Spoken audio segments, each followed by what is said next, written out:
नमस्कार, आप देख रहे हैं खबर 100 में हूं आपके साथ राहुल मौर्य। आइए रुख करते हैं इस वक्त की बड़ी खबरों की ओर, लेकिन उससे पहले एक नजर हेडलाइंस पर। लालकुआं सीट पर कांग्रेस से 1 और भाजपा से 2 बागी मैदान में। चुनावी रण में 13 उम्मीदवार आजमाएंगे अपनी किस्मत। नानकमत्ता में विधायक प्रत्याशी ज्योति राणा ने शुरू किया जनसंपर्क। लोगों से अपने पक्ष में मांगे वोट, चुनाव में जीत का किया दावा।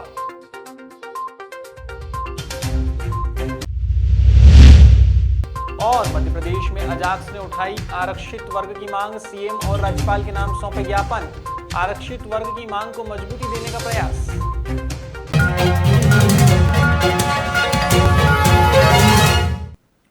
उत्तराखंड में लालकुआं विधानसभा सीट पर कांग्रेस पार्टी से बगावत कर निर्दलीय चुनाव लड़ रही संध्या डालाकोटी ने जहां भारी दबाव के बावजूद अपना नाम वापस नहीं लिया, तो वहीं भाजपा से बगावत कर चुनाव लड़ रहे वरिष्ठ भाजपा नेता कुंदन सिंह मेहता ने भी अपना नाम वापस नहीं लिया। इसके चलते लालकुआं सीट का मुकाबला इस बार दिलचस्प होने वाला है। कुल मिलाकर 2022 के विधानसभा चुनाव में लालकुआं सीट से भारतीय जनता पार्टी से 2 और कांग्रेस पार्टी से 1 बागी प्रत्याशी चुनावी मैदान में निर्दलीय कूद पड़े हैं। ऐसे में देखना होगा कि लालकुआं सीट के इस चुनावी रण में कौन बाजी मारता है। अफवाह उड़ाने वालों का कोई इलाज नहीं होता है, वो कुछ भी कह सकते हैं। पर्चा वापस ले, मैं जब हुई नहीं, मैं 2 दिन से यहाँ लालकुआं से बाहर था, तो पर्चा मैं ही तो वापस लूँगा। और पर्चा लेने से पहले कैसे कर दिया जाता है, पर्चा वापस ले लिया। मान मनोबल करने वालों ने बहुत देर की है, आज मान मनोबल करने का कोई वो नहीं रह जाता है। क्या हम इतने एक भाजपा का कार्यकर्ता इतना गया बीता है कि उन पहले तो रोएगा पार्टी छोड़ने में, फिर वो पर्चा दाखिल करेगा, फिर वो नाम वापसी के दिन कहेंगे तुम वापसी ले लो।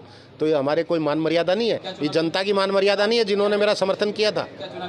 मेरे को कप प्लेट चुनाव चिन्ह मिला है जो मेरा प्रिय है, जो मैं 2003 में जब चुनाव जीता था कप प्लेट के निशान पर ही जीता था, और इस बार फिर इतिहास दोहराने जा रहे हैं। कप प्लेट से भारी बहुमत से हम चुनाव जीतेंगे और माननीय हरीश रावत कांग्रेस पार्टी को चुनाव हराएंगे।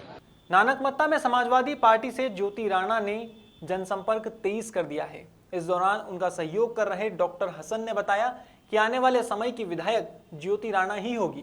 डॉक्टर हसन की माने तो वे लोग जहां पर जा रहे हैं, जहां पर प्रचार कर रहे हैं, वहां यही आश्वासन मिल रहा है और पूरे भरोसे के साथ कहा जा रहा है कि इस बार समाजवादी पार्टी की विधायक प्रत्याशी ज्योति राणा ही जीतेगी।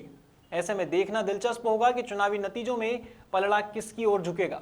सबसे पहले तो मैं आपके चैनल के माध्यम से आपके चैनल के दर्शकों को मैं नमस्कार करता हूं और उनका तहे दिल से आभार व्यक्त करता हूं। और हम जो नानकमत्ता 69 विधानसभा से जो इनके डोर टू डोर घर घर जाके देख रहे हैं, जनता ने इतना हमें परेशान कर रही है, इन लोगों को लेकर हमारा स्वागत कर रही है। इन लोगों को लेकर कहते हैं जनता का तो विश्वास ही उठा दिया है। ऐसे ऐसे काम किए हैं 69 विधानसभा के पुराने प्रत्याशियों ने कि घुसने को वहाँ मना करते हैं कि इनने ऐसे ऐसे आश्वासन दिए जो उनके आश्वासन एक से एक झूठे हो रहे हैं। अगर कोई अच्छा आदमी भी वहाँ पहुँच रहा है, उसका भी हम उनके लिए आश्वासन देते हैं, कार्य हम लगाते हैं, कहते हैं रोड डलवाएंगे, तुम्हारा ये कोई भी काम करवाएंगे, तुम्हारी नौकरी दिलवाएंगे, तो जनता 1% भी हम पर भी भरोसा नहीं कर रही है। कह रही क्या पता तुम भी उन्हीं के जैसे लग जाओ, लेकिन उन्हें समझाया जा रहा है, बताया जा रहा है और जनता कह रही है हम तुम्ही को वोट देंगे। इधर के लोग तो सारे 69 विधानसभा के लोगों का बहुत अच्छा सहयोग मिल रहा है, उनसे मान रहे हैं। और हमारा ये मान रहा है कि अगर हमें जनता ने पूरी तरह से सपोर्ट किया तो वतन की सरजमी को अमन का दर्पण बनाना है। जो शाखें नीम की हैं अब उन्हें चंदन बनाना है और हमें देखना है, जल्दी निकालो मंदिर और मस्जिद के झगड़ों से, हमें बच्चों के भी मुस्तकबिल को रोशन बनाना है।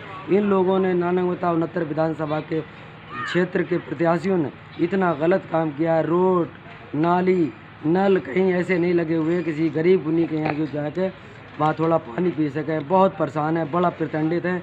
इन्होंने कहा कि हमारे कमल का फूल हमारी भूल हो गई, दोबारा हम ऐसा नाम करेंगे। जिसका गुमा नहीं था वही बात हो गई और तेरी सहार सहार ना रही, रात हो गई। और इस 69 विधानसभा के तो अच्छे दिन आए नहीं, मगर तेरे बुरे दिनों की शुरुआत हो गई। मध्य प्रदेश अनुसूचित जाति जनजाति अधिकारी और कर्मचारी संघ अजाक्स द्वारा आज पूरे प्रदेश के जिला मुख्यालय में मुख्यमंत्री और राज्यपाल के नाम ज्ञापन दिया जा रहा है।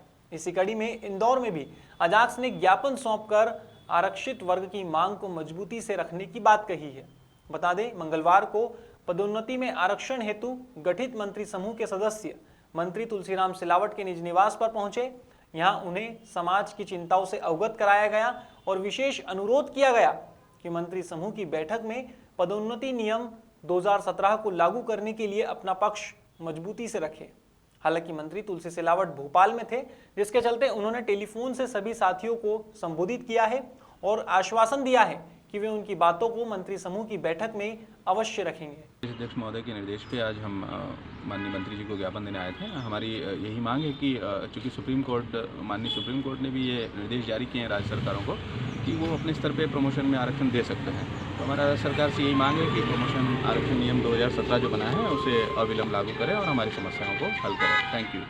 Thank you. हाँ, आज हम अजाक्स के बैनर तले माननीय मंत्री महोदय तुलसीराम सिलावट जी से मिलने के लिए आए थे और हमारा यही कहना है कि 2016 में जो जजमेंट आया उसको लेकर मध्य प्रदेश सरकार माननीय उच्च न्यायालय में गई और 5 साल बाद में जैसे ढाक के 3 पात 9 दिन में चले 2.5 कोस वही जजमेंट हमारे सामने आया है कि कोर्ट ने जो गाइडलाइन जारी करना था एम नागराजन जजमेंट 2006 का, जनरल सिंह 2018 का, उसी के तहत आपको पदोन्नति में आरक्षण जारी करना है। अब बारी है मध्य प्रदेश सरकार की और केंद्र सरकार की। अब देखते हैं अनुसूचित जनजाति और अनुसूचित जाति के विषय में कितना हितैषी है और देश के सभी वर्गों को लेकर चलने के विषय में कितनी सोच रखते हैं। अब हम गरीब लोग हैं, गरीब वर्ग से आते हैं, हमारे पास में इतना पैसा नहीं है कि हम लंबी लड़ाई कोर्ट में लड़ सकें। अब रोड की लड़ाई लड़ने का वक्त आ गया है। अब हमारे जितने भी साथी हैं, अजाक्स के हो या अन्य सामाजिक संगठनों के साथी हैं, वो पूरी ताकत के साथ में रोड पे लड़ाई लड़ने की तैयारी कर रहे हैं। या तो आप समय पे हमको न्याय दीजिए, नहीं तो लड़ाई को सामना करने के लिए भी तैयार हो जाइए। हम अब पीछे हटने वाले नहीं हैं। 2 बार जो मीटिंग हुई थी मंत्री समूह की, वो उपस्थिति नहीं हुई मंत्री समूह की। हमारा यही जो है मांग से कि हमारे पक्ष को मजबूती से रखे मंत्री समूह। इसी उम्मीद के लिए हम लोग आज यहाँ मंत्री जी से मिलने आए और वो बात रखना चाहते थे, लेकिन मंत्री जी निकल गए। ठीक है, वो बात रखेंगे ऐसा उम्मीद है। मैं जयेश भंवर, आकाश जिलाध्यक्ष इंदौर। जी साहब, आपने मंत्री जी को ज्ञापन दिया है, क्या है मामला? मध्य प्रदेश शासन द्वारा सुप्रीम कोर्ट के जो अभी फैसला आया है उसके परिपालन में 2 फरवरी को मंत्री समूह की बैठक आयोजित की है। मध्य प्रदेश अजाक्स के प्रांताध्यक्ष परमादरणीय श्री जैन कंसोटिया साहब ने ये निर्देश जारी किए हैं कि संपूर्ण मध्य प्रदेश के हमारे पदाधिकारी जहाँ जिन जिलों में रहते हैं वहाँ जाकर वो मंत्री समूह के मंत्री रहते हैं, तो वहाँ उनके बंगले पर जाके उनके संपर्क करके जो पदोन्नति नियम 2017 बने हैं और जिसमें श्री गौरकेला जी द्वारा जो ड्राफ्ट तैयार किया गया है, वो ड्राफ्ट के माध्यम से जो पदोन्नति नियम बने हैं उनको लागू करने के लिए आज मध्य प्रदेश अजाक्स की तरफ से संपूर्ण मध्य प्रदेश में ज्ञापन धरना प्रदर्शन किया जा रहा है। और उसी के परिपालन में आज इंदौर के हमारे जिलाध्यक्ष भाई कर्ण भगत जी और हमारे इंदौर जिले के समस्त जिला पदाधिकारी और प्रांतीय पदाधिकारी आज इस धरना प्रदर्शन में माननीय मंत्री जी के बंगले पे आए थे। मंत्री जी चूँकि आज उनको जरूरी जाना था तो वो निकल गए, और लेकिन मंत्री जी ने मोबाइल पे हमको जो आश्वस्त किया है कि माननीय मुख्यमंत्री जी आपकी समस्याओं के प्रति जो है बहुत गंभीर है और मैं माननीय मुख्यमंत्री जी से बात करके अपना पक्ष को मजबूती से रखूंगा। हम सब लोगों ने उनकी बात को स्वीकारा है और हम ये अपेक्षा करते हैं कि माननीय मंत्री जी हमारा पक्ष, मध्य प्रदेश अजाक्स का पक्ष जो मंत्री समूह की बैठक कल होने वाली है उसमें दमकता से रखेंगे और हमारा जो अनुसूचित जाति जनजाति के जो हितों की रक्षा के लिए माननीय मंत्री जी बहुत ज़्यादा वो हैं, मतलब उत्साहित हैं। आपका परिचय? मेरा नाम श्यामलाल डोरिया, मैं प्रांतीय सचिव हूँ मध्य प्रदेश अजाक्स। पदोन्नति में आरक्षण को लेकर के मंत्री समूह की बैठक होने जा रही है कल 2 फरवरी को। प्रांतीय स्तर पे ये निर्देश जारी किए गए थे। इस मंत्री समूह की बैठक में हमारी जो अनुसूचित जाति और जनजाति वर्ग की बात को, पदोन्नति को लेकर को मजबूती से नहीं रखा जा रहा है। इस बात को लेकर के हमारे संगठन और समाज में अत्यंत चिंता व्याप्त थी। इसलिए प्रांत स्तर पे, अजाक्स के प्रांत स्तर पे निर्देश जारी किए गए थे कि मंत्री समूह के जो मंत्री हैं माननीय विजय शाह जी और माननीय तुलसीराम सिलावट जी, उनके निवास पर जाकर उन्हें अवगत कराएं और उस बैठक में शामिल होने के लिए उनसे अनुरोध करें कि आप उस बैठक में समाज के प्रतिनिधि के रूप में एक समाज की बात को रखें। और जो समाज के जो नुकसान करने वाले जो नियम लाने का प्रयास किया जा रहा है, पदोन्नति नियम 2021, उसका विरोध करें। पूर्व से ही मध्य प्रदेश शासन ने पदोन्नति नियम 2017 बना के रखा है। वह पदोन्नति नियम जो 28 जनवरी को जो सुप्रीम कोर्ट का डिसीजन आया है, उसके अनुरूप ही पदोन्नति नियम बना हुआ है। तो उसी पदोन्नति नियम को लागू करने के लिए माननीय मंत्रियों से आग्रह किया जा रहा है कि आप उसी पदोन्नति नियम को लागू करवाएं और समाज को एक शक्ति देने का काम करें और समाज में समन्वय स्थापित करने का काम करें। समाज बड़ा चिंतित है, समाज कितनी लड़ाई लड़ेगा। आज संगठन के माध्यम से हमने करोड़ों रुपए खर्चा कर दिए हैं, लेकिन स्थिति वही की वही है। सुप्रीम कोर्ट ने वापस राज्य सरकारों पे डाल दिया है सारे निर्णय को। और सबसे बड़ी बात यह है कि सुप्रीम कोर्ट ने जो निर्देश दिए हैं वह मध्य प्रदेश शासन ने जो नियम बनाए हुए थे 2017 के, बस उसी के अनुकूल है, अन्यथा कहीं कोई परिवर्तन नहीं करना है। सारे गाइडलाइन का पालन किया गया है, तो उस नियम को लागू करने में कहीं कोई समस्या नहीं है। अतः माननीय मंत्री महोदय से, माननीय मुख्यमंत्री महोदय से यही आग्रह करेंगे कि पदोन्नति नियम 2017 को आप अति शीघ्र लागू करें और अनुसूचित जाति जनजाति को मध्य प्रदेश में सर्वांगीण विकास करने में आप उनकी मदद करें। फिलहाल खबरों में बस इतना ही। देश और दुनिया की तमाम खबरों के लिए देखते रहिए खबर 100, जनता की बुलंद आवाज।